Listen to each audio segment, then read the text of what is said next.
araw sa ating lahat mga boxing fans, saan mang panig ng mundo. Labanan o bakbakan ating tatalakayin ngayon, ito po ay sa pagitan ni Mel Fajardo na ating kababayan kontra Tanong Sak Simsri ng Thailand. Na kung saan magsisilbing challenger itong Thai fighter. Paglalabanan kasi nila kasalukuyang hawak ni Mel Fajardo na OPBF, Oriental and Pacific Boxing Federation Light Flyweight title. Fight schedule, Abril 13, 2024. Doon po gaganapin ang bakbakan sa Ideon Arena, Osaka, Japan. Maghahayag po tayo ng sarili nating fight prediction, analysis, isama natin ang comparison dahil doon pa po lamang sa ating comparison. Malaki po ang posibilidad na makakakuha kayo ng idea kung sino ang papaboran nyo sa panalo dito sa bakbakan. Na kung saan po malaya kayong ikomento ang inyong pananaw o prediction sa bakbakan na yan. Bagamat naghahayag po tayo ng prediction, analysis, ay gusto ko rin pong malaman kung ano ang inyong opinion sa labanan na yan. Kaya naman, bago natin simulan, dahil sa magkaroon tayo ng comparison, marapat lamang na atin mo nang alamin ang kunting mga background dito sa magkabilang panig mula sa kanilang physical na appearance, karanasan, experience sa laban at sa kanilang tagline na skills o galawan. Pero bago natin yan simulan, shoutout po sa nag-request na gawa natin ng video, ang labanan na ito o bakbakan na ito. Walang iba kundi si Idol Meljon Gumba. Shoutout ulit sa iyo, Idol. Maraming salamat po sa walang sawang pagsupport at pagsubaybay dito sa ating munting channel. Para po sa mga boxing fans na bago po lamang napadpad dito sa ating munting channel, inaanyahan ko po kayo na sana suportahan po nyo sa pamamagitan po ng pag-subscribe, like, and share.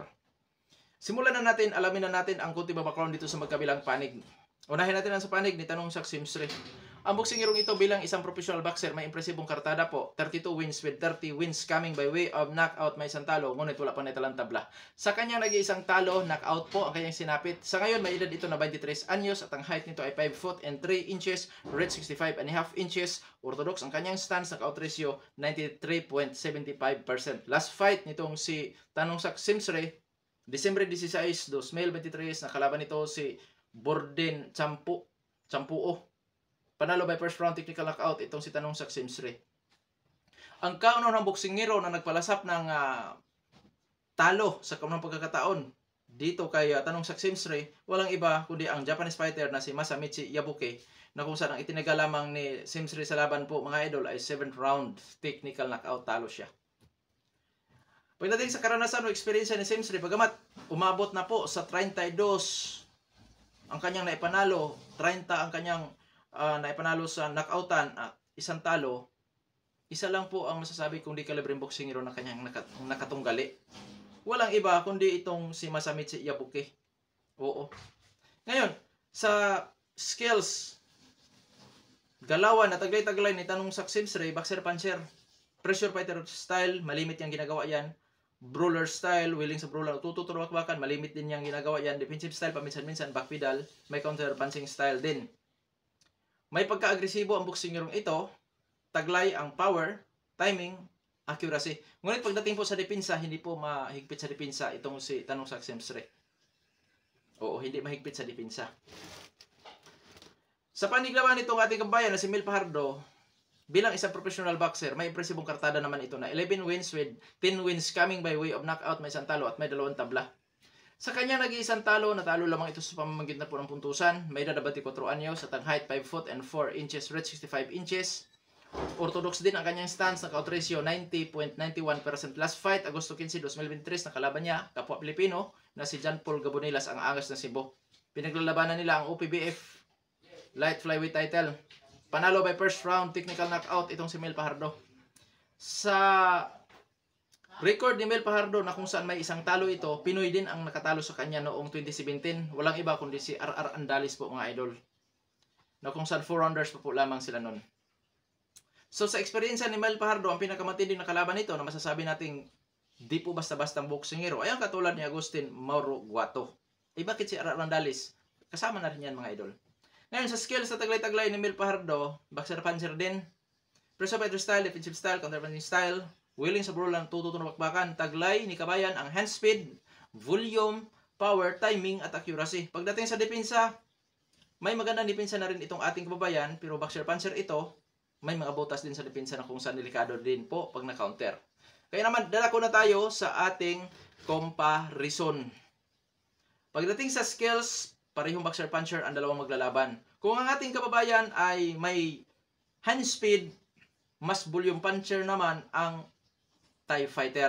So 50-50. Dahil yung hand speed na yan kasama ang power, posibleng yan ang pabilo sa pagkapanalo ni Kabayan. At siyempre sa kabilang panig naman, sa panig ng TIE Fighter, yung pagkabulyong panser nito, delikado din si Kabayan dyan. Dahil kung hindi matamaan si Kabayan sa unang suntok, dalawang suntok, iwan ko lang sa pangatlo, pang-apat, pang-lima, which is bulyong panser nga din itong si Tanong Sak Simsre. Ngayon, dadako tayo sa ranking sa 4 major title belts. Ang source natin ay unboxing scene. Rank 4 sa IBF si Mel Pajardo. Wala sa ranking ng IBF si Tanong Sak Simsre. Sa WBO naman po mga idol, rank 13 si Pajardo, rank 5 si Tanong Sak Simsre. So hindi rin po sila magkakalayo sa pagdating po sa ranking. Ngayon, dadako tayo sa kanilang knockout ratio. Dahil nandito tayo sa comparison lamang po ang TIE Fighter ng 3.75% sa knockout ratio. 90% ang knockout ratio ni Kabayan, 93% ang knockout ratio naman ng TIE Fighter. So, ibig sabihin po mga idol, lamang sa power si Tanong Sak Simsre, ngunit may laban si Kabayan. Pagdating sa height, mas matangkad si Kabayan ng 1 inch, ngunit pagdating sa reach, half inch naman ang hinaba ng galamay ng TIE Fighter. Sa makatuwid, 50-50 pa rin. So dito sa pangkalahatan mga idol, kumo veterano na kung tatawagin si Tanong Sak Simsre lamang sa karanasan. Oo. Kahit nasabi natin may laban si Kabayan, kumo may nakalaban na ito na dating world champion si Tanong Sak Simsre, ay masasabi nating lamang sa karanasan si Tanong Sak Simsre. Una, sa paramihan ng laban. Pangalawa, lamang sa power. Pangatlo, sa uri ng kinalaban. So dito mga idol, 50-50 lamang sila sa skills, sa height, sa reach, at syempre sa edad, 24-23. Sa makatuwid, may kalamangan ang TIE Fighter. Kaya naman, dadako na tayo sa ating prediction sa laban. Prediction ko dyan, Mel Pajardo by technical knockout, pinakamatagal ang 8 rounds. Kung sakaling kakayanin ni Tanong Sak Simsre mga power punches na pakawalan ni Mel Pajardo, kung sakaling mawi sa puntusan, sa tingin ko, gamit ang hand speed, posibleng si Kabayan ay isama na rin ang power, posible niyang bawat round baka pagpatama ito ng malinis na patama na kung saan sanhi ng kanyang paglamang sa puntusan. Pero tandaan natin, this is boxing, anything can happen. At may ikinala lamang ang TIE Fighter sa laban na ito, which is veterano at siyempre sa karanasan.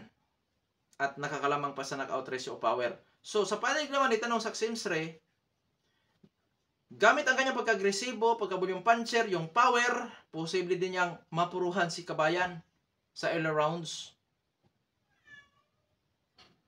At siyempre, 12 rounds ito, posible din niyang magawa na kahit sa anong round pwedeng makagawa ng knockout itong si Tanong Sak Simsre doon sa ating kababayan mga idol.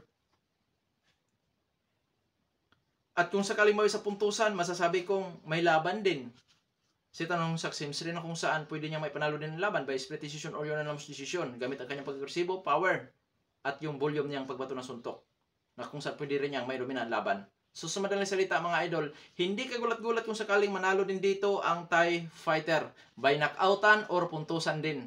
Hindi kagulat-gulat, lalo na't may mga kalamangan po talaga ang TIE Fighter.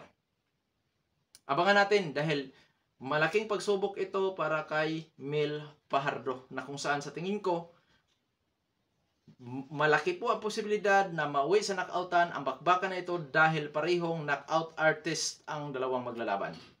Hanggang dito na lamang ito Bandung Sports PH. Maraming salamat po.